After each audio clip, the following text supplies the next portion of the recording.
Looking at the instructions, we can see that the next steps are to add our front wheels onto the one side. Then we add the other wheel on the other side. Then we begin to place the axles and the omni wheels onto the back. This video will take us to the completion of the basic drivetrain. Going back, let's take a quick look at the parts. We need a 1/2 inch, or I'm sorry, not a 1/2 inch, a 3/8 inch, 0.375 inch spacer, a wheel with inserts, and a shaft collar. We'll repeat that on the other side. Then on the back, we'll use a 3.5 inch axle, another 3/8 inch spacer, and an omni wheel with the inserts and a shaft collar. So let's get the first set of parts. We need to place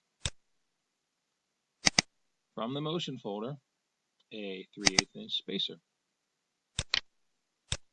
We also need a wheel. Now I have the wheels in here as assemblies that already have the metal inserts. And we also will need a metal shaft collar because those friction shaft collars are worthless for most purposes. So I'll place both of these in here. Okay. Zoom in a little bit, and as we have an iMate on the edge of this, we can just hold the Alt key, line up the iMates, put the spacer on. Do the same to the wheel. Now, if you are particular about the way you want the spokes in your wheel to go, you might want to pay attention to which insert you pick here. Personally, I don't care for this model, so I'm just going to pick the one that's convenient for me. I'm going to pick that insert, match it to that insert. Now make sure you take a look at your view and that you didn't accidentally pick something and attach it to the side of the frame. Now we need a shaft collar. Match that iMate to that iMate. Now we need to lock it so that it so constrain and an angle constraint. Zoom in, get that. To surface solution. Click OK. Now the shaft collar spins. Oh, but the wheel doesn't. Guess we didn't lock the wheel onto the axle.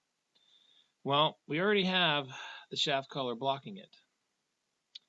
We can't see the inside of that. So here's an option you can always use. It's useful. I'm going to right-click on the shaft collar, and there's an option here called visibility. Sometimes it shows up down here, but it's a very frequently used one, so it's showing up here.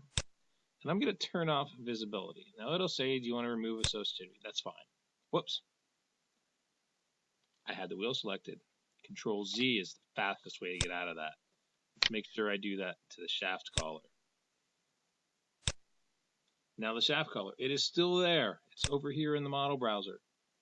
It's just hidden from view so that I can see behind it. And you can see that wheel doesn't match up. We just need to do an angle constraint like we have on the shaft collars. So zoom in a little bit. Go to constraint. Pick an angle constraint. Get a flat edge on the inside of that and any surface on the axle, and there you go. I'm going to click OK, and now they rotate together. So the shaft collar, I can't see it here, but from the model browser I can find it. I will right-click on it, turn my visibility back on. See, there's a shortcut key there also, Alt-V. Pay attention to those shortcuts. Can really save you some time once you learn them. Let's go back, zoom out. There is my wheel. Okay, I need to do that on the other side. Now, I can make a component out of this to speed things up, but it will be rotated 180 degrees on the other side. That will mess with the spoke orientation. Again, that doesn't bother me for my model. So I'm going to save myself a little bit of time, and I'm going to combine these things into a component. going to select the spacer, the wheel, and I'll just pick it from over here, the shaft collar. All three of those. I am going to go to Component. I'm going to demote, give it a name. Let's call this a front wheel assembly. I'm going to click OK. Say yes to the image. And you'll notice something weird happened. My wheel color changed to green, and the spokes are now gray, and I see some red. That's because that's the original color of these parts. And when I made the component and it removed that associativity, it lost the colors. Now I can bring them back. I can do it one at a time once I have the assemblies, but let me show you the easiest way to do it for all future times we use this assembly. Going over here to the browser, front wheel assembly, I'm going to right click and go to Open. That opens this assembly in its own tab. Change the view, show you what's here. Okay, in the model browser, you can see 4 parts. This is the wheel hub. This is the surface of the wheel, and these are the 2 middle inserts. Middle inserts don't really matter too much. I'm going to click on the wheel hub. Up at the top of the screen, probably never paid attention, but there's materials and there's a color. You can also find them if they're not at the top of your screen in the tools icon. But being that they're up top, I'm just going to do the drop down for the color. And the color we're going to use for the inside, if we scroll, it is called Smooth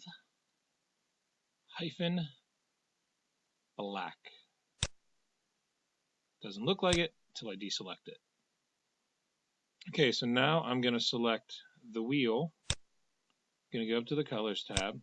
And the color we're going to select for that is Smooth Off White.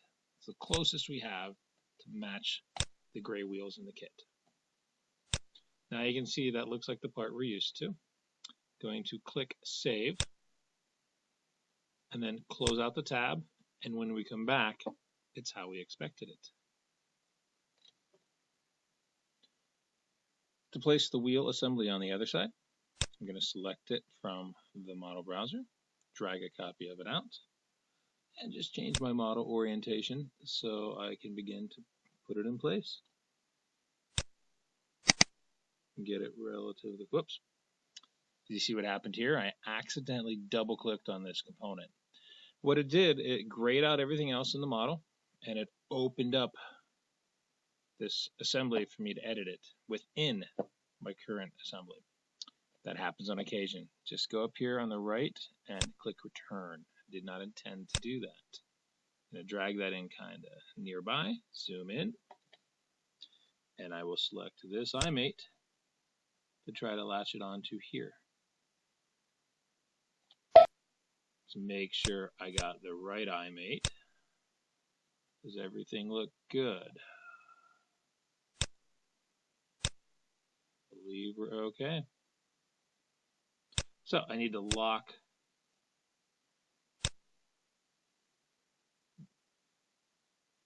the wheel onto that drive shaft. Now it doesn't have to be the wheel because the wheel is actually attached and locked into the shaft collar. So I'm okay to just go to Constraint, Angle Constraint, and lock the shaft collar onto the axle. And as it is part of the assembly of the wheel, everything's now connected. And we have the front wheels. They move independently. Okay, the back wheels.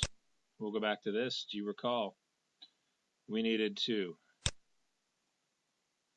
attach a shaft with a shaft collar, spacer, wheel, shaft collars. We aren't going to use double because we're using the metal shaft collars. We'll just put a single. Back in Autodesk Inventor, I just need to bring in the right parts. I will need a 3-inch axle for the rear. I will need 2 shaft collars, but I can only select 1 for now. I will need a 3/8 inch spacer, and I will need the Omni wheel assembly with the inserts. So I'm going to open those and place them somewhere near the assembly.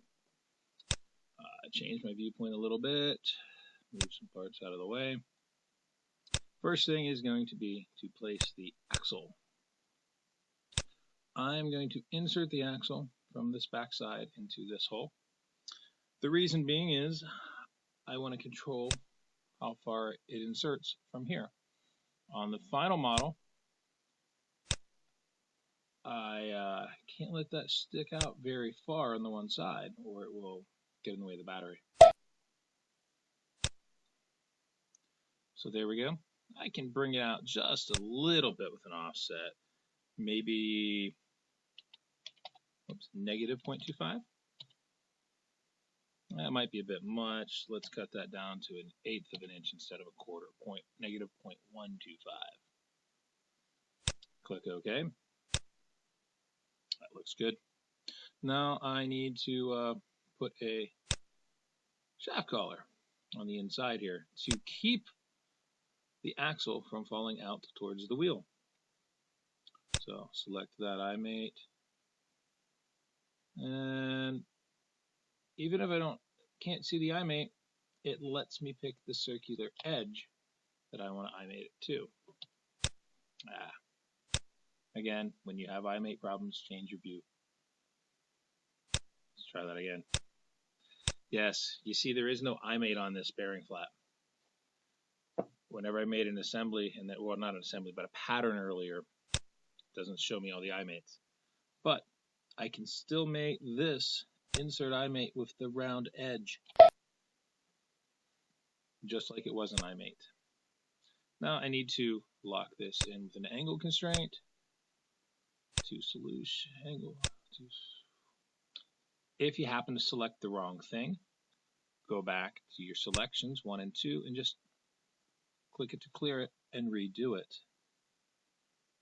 There we go. There we go. Now locked into the axle. Need a spacer on the backside. We'll change my viewpoint a little bit. Going to zoom in, take my spacer, I-mate to one side, take my wheel, and try to I-mate it. Now there are a ton of I-mates showing up in the way because of my viewpoint. Change my angle of view, drag things down, zoom in. Now when I try to I-mate it, it's really clear there's only one option. I need to make sure that the wheel rotates with the axle instead of being free.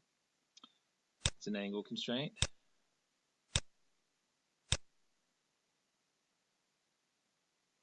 And sometimes the computer pauses when you zoom in too much looking for angle constraints. Oops, I had it and lost it at the last second. So go back and change it, make sure I get the one I need. There we go. Last thing is another shaft collar. Drag one out from my browser. Just use an I-mate to put on the end of the insert. Zoom in a bit and put an angle constraint so I can lock it onto the axle. Taking a look at the whole assembly, I have a wheel and an axle on the rear, free to rotate. To do the other side, again, if you're worried about spoke alignment, making components will not be a good idea. But as I'm not too concerned about the spoke alignment, I'm going to start with the shaft right here and select down through.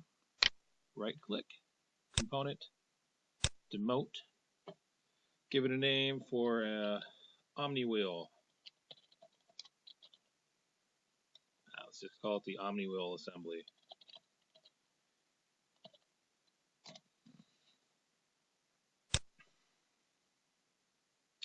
Okay, drag another one of them out.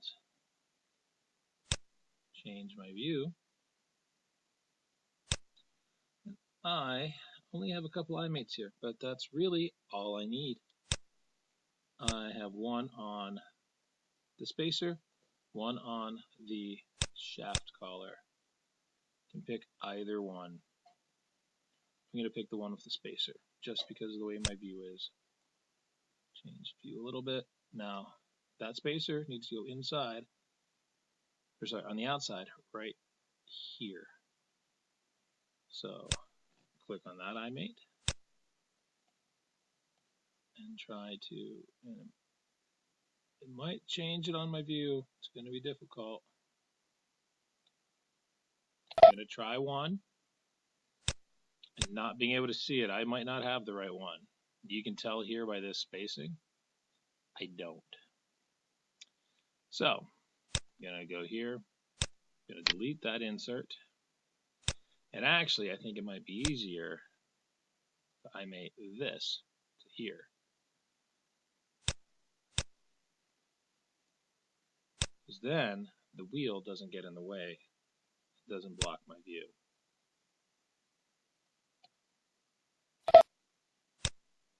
There we go. Take a look at the side. Looks good. There we have our basic Clawbot drivetrain. In the next video, we'll add the final components for the speed build.